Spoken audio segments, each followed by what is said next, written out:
पिता, पुत्र और पवित्र आत्मा के नाम में आमीन। 11वें रविवार, पास्का का चौथा रविवार, लकोनी के संत इग्नासियुस। पहला पाठ, प्रेरित चरित्र अध्याय 13 का 14 और 43 से 52।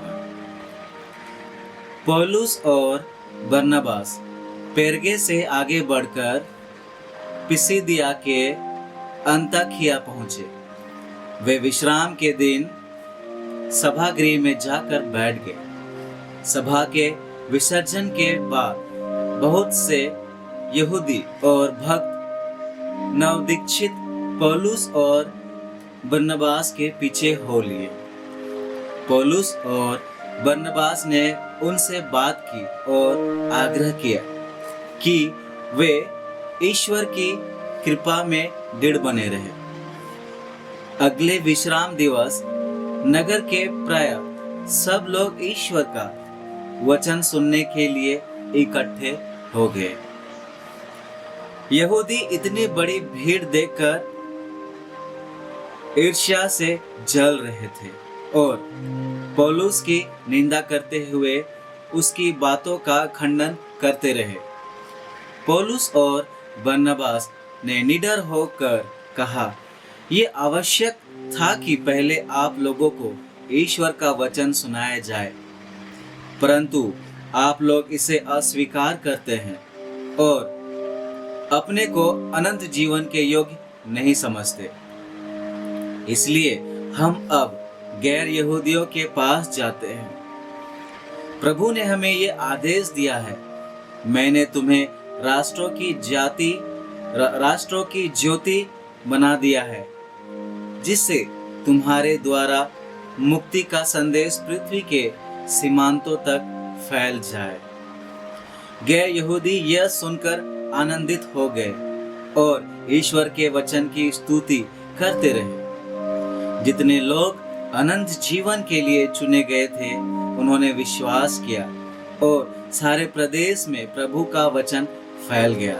किंतु यहूदियों ने प्रतिष्ठित भक्त, महिलाओं तथा नगर के नेताओं को उभाड़ा, पौलुस तथा बरनबास के विरुद्ध उपद्रव खड़ा कर दिया और उन्हें अपने इलाके से निकाल दिया।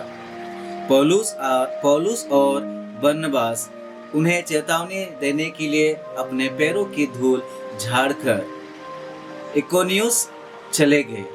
शिष्य आनंद और पवित्र आत्मा से परिपूर्ण थे। दूसरा पाठ, प्रकाशना अध्याय 7, 9, 14 से 13। इसके बाद मैंने सभी राष्ट्रों, वंशों, प्रजातियों और भाषाओं का एक ऐसा विशाल जन समूह देखा जिसकी गिनती कोई भी नहीं कर सकता। वे उजले वस्त्र पहने तथा हाथ में खजूर की डालियां लिए सिंहासन तथा मेमने के सामने खड़े थे। मैंने उत्तर दिया, महोदय, आप ही जानते हैं।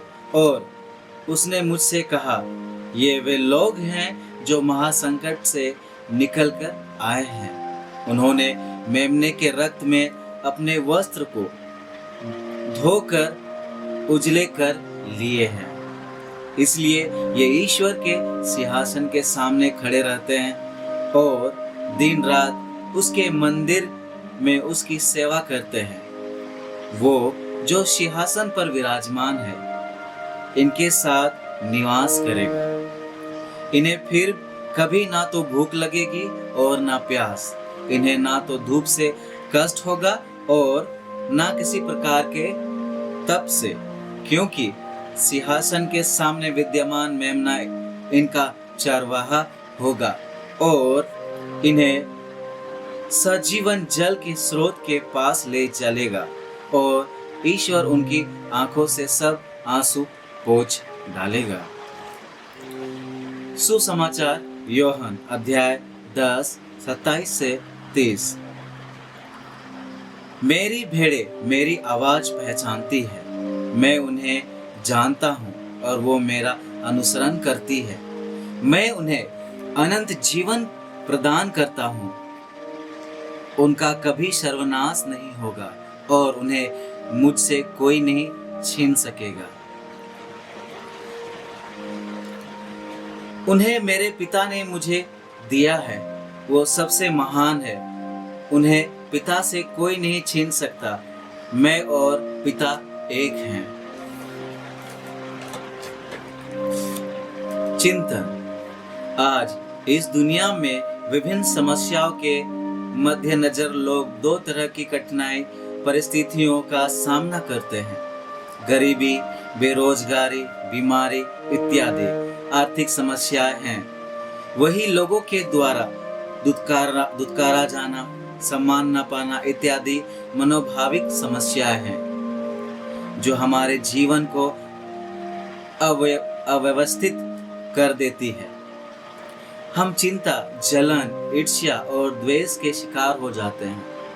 ऐसी स्थिति में यीशु की वाणी हमारे लिए दिलासा का कारण है।